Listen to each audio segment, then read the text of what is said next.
Hey, welcome back to the channel. Just doing a little office update. Moved some things into the office. Do some decorating and organizing. There you go. It's a bull skull. I showed this one before. It's my biggest buck to date. 3 smaller ones. Beard off a turkey. Found this while hunting one time.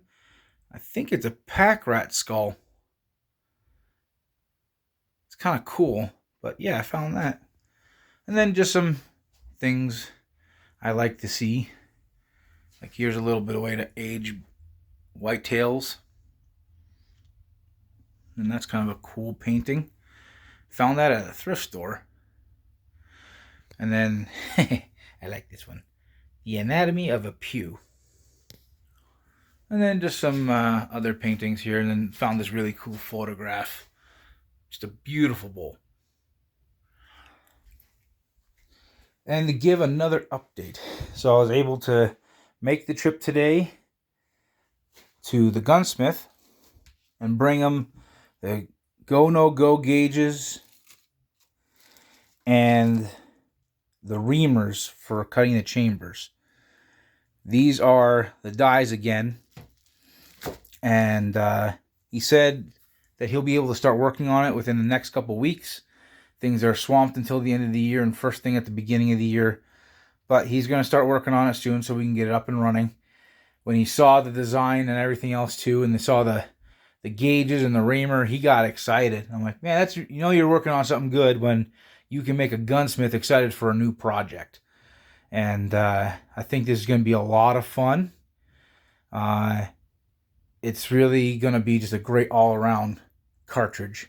I believe that this is going to definitely be able to set a new standards inside the shooting world, both in PRS and also in hunting. And that's really the point, is actually to build a dual purpose cartridge, but mainly with the aim of accuracy for the hunting world first. I'm trying to make a practical rifle first, not just something that's a toy. But also to have, wanted to have a weird burp there. But to have something that I can double as a PRS cartridge for the guys who like to do long-range target shooting. And it'll be perfect for that because the twist rate is going to be fast enough. And it's also going to be fast enough of a twist rate for future development of 27 caliber bullets. So when I say that we can literally be shooting bullets, pull this one out here. That's a 136 grain terminal ascent. That's about as light as I want to go with this. But you'll be able to have 140 grains, 150, 160, 165, 170, 175, and then 180. The 180s are going to be kind of pricey to load. They're not that common. I believe it's through a company called Lay. They're a bonded soft point that they have made. They're not really long range applicable. They're really meant for mid-range hunting, like 100 to 200 yards, where you have a heavy, good construction bullet that you can launch and then punch through some serious material at closer ranges. So like if you're going to go and hunt inside timber, where your expected ranges on something like an elk or a moose are going to be 75, 80, 120 yards max. That's a perfect bullet for that because it's not going to be shooting very fast, but what it's going to do is carry a lot of momentum, and that's important.